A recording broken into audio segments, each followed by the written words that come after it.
अस्सलाम वालेकुम, बोल न्यूज़ हेडक्वार्टर्स में खुश आमदेद। मैं हूं मोहम्मद कामरान। मैं हूं सहरेश जुहेब और मैं हूं बुशरा हक। हेडलाइंस आप जान चुके हैं, बुलेटिन में हम बात करेंगे। सबसे पहले आपको खबर देंगे, नवाज शरीफ के डॉक्टर्स ने उन्हें पाकिस्तान आने से रोक दिया। अमजद परवेज एडवोकेट ने तिब्बी रिपोर्ट लाहौर हाई कोर्ट में पेश कर दी। लिखा गया कि नवाज शरीफ शदीद जहनी दबाव में है, इलाज के बगैर पाकिस्तान गए तो हालत बिगड़ सकती है। नवाज शरीफ एंजियोग्राफी करवाए बगैर लंदन से ना जाएं।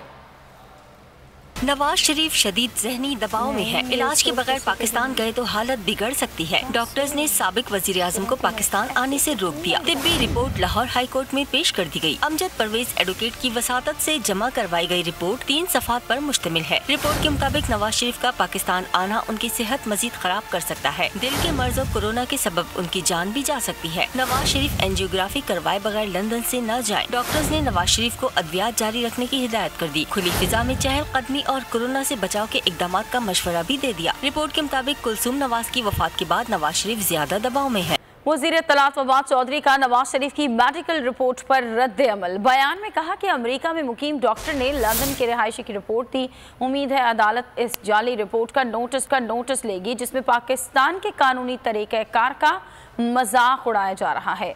फवाद चौधरी का कहना था कि ज़ाती मुआलिजों से जाली रिपोर्ट्स बनवा कर भेज दी जाती हैं।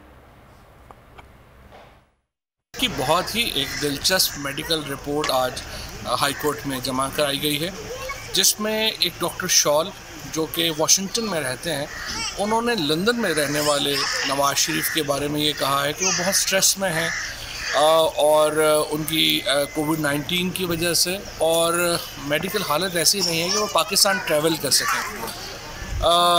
मेरा ये ख़्याल है कि जो इस तरह की जो मेडिकल रिपोर्ट्स हैं उनसे सवाए इसके कि आप पाकिस्तान के जुडिशल सिस्टम का, पाकिस्तान के कवानीन का मजाक उड़ा रहे हैं, इसके अलावा इसका कोई और मकसद नहीं है। नवाज शरीफ के पास सबसे आसान रास्ता ये है कि वो पाकिस्तान के लोगों का पैसा वापस करें और उसके बाद वो लंदन में रहें। इस तरह की झूठी रिपोर्ट से आप भिजवाने से उनका मकसद हल नहीं होगा।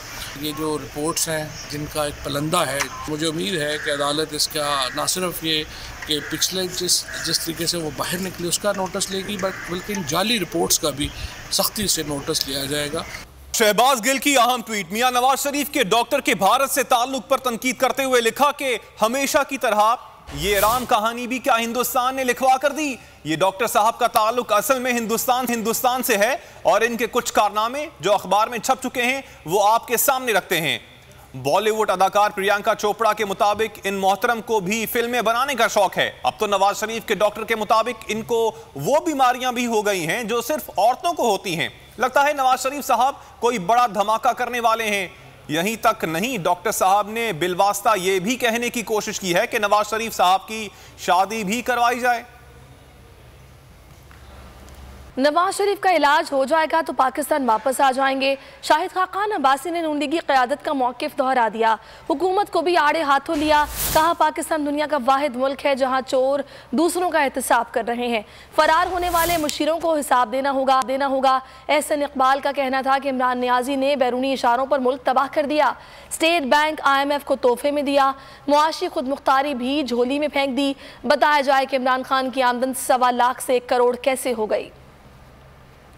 ये वाहिद मुल्क है जहाँ पर चोर दूसरों का एहतसाब कर रहे हैं। यहाँ चेयरमैन नैब को सिर्फ अपोजिशन नजर आती है हुकूमत की हिदायत पर। क्या आपका ख्याल है कि आपसे किसी दिन ये सवाल नहीं होगा? वज़ीर आज़म साहब की मुशीर जो यहाँ से फरार हो गए, मैंने पहले कहा था ये हजरात जब यहाँ से नौकरी छोड़ेंगे जरा अपने एहसासे लिख के दे जाएं, पाकिस्तान के अवाम के सामने रख लें, क्योंकि ये पाकिस्तान के अवाम से तनख्वाह लेते रहे चेयरमैन नैब भी और ये बशीर भी, ताकि कल जब सवाल जवाब होगा तो रिकॉर्ड पर तो मौजूद हो कि ये क्या असासे लेकर आए थे, क्या छोड़ कर गए हैं और इनके पास हकीकी असासे क्या हैं। ये एहतसाब होता है।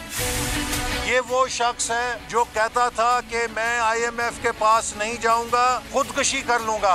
आज IMF के पास भी गया है और पाकिस्तान का स्टेट बैंक भी IMF को तोहफे में दे आया है। इस शख्स को अवाम के किसी मसले को हल करने की अलिफ बे का नहीं पता। उसे एक चीज का पता है कि मुखालफीन के खिलाफ झूठे मुकदमे कैसे बनाने हैं। सुप्रीम कोर्ट के रजिस्ट्रार ऑफिस ने सुप्रीम कोर्ट बार की जानिब से ताहयात नाअहली के खिलाफ दरख्वास्त एतराज़ात लगाकर वापस कर दी।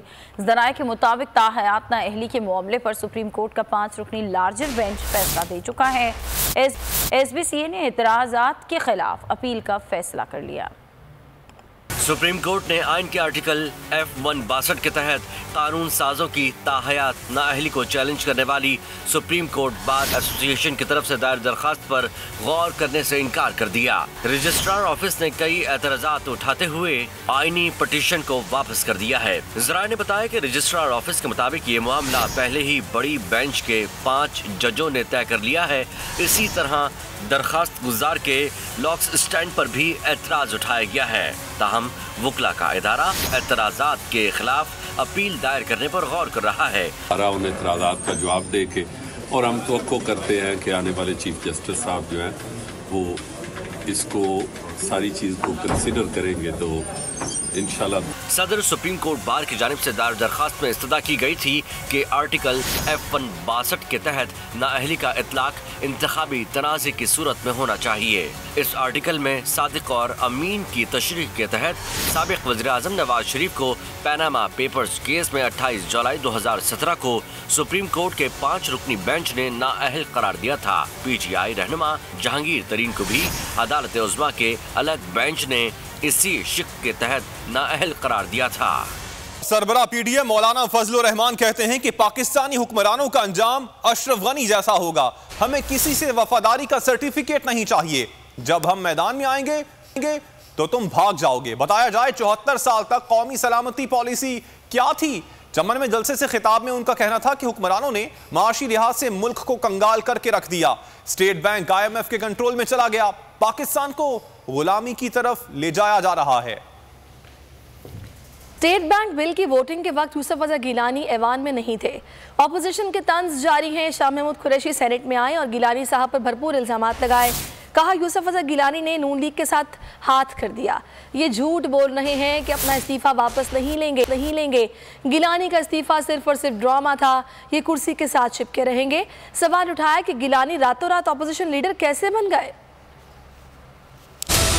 Opposition 42, treasury 43। The bill stands fast। इन्होंने कहा था मैं लीडर ऑफ ऑपोजिशन नहीं बनना चाहता, झूठ बोला था।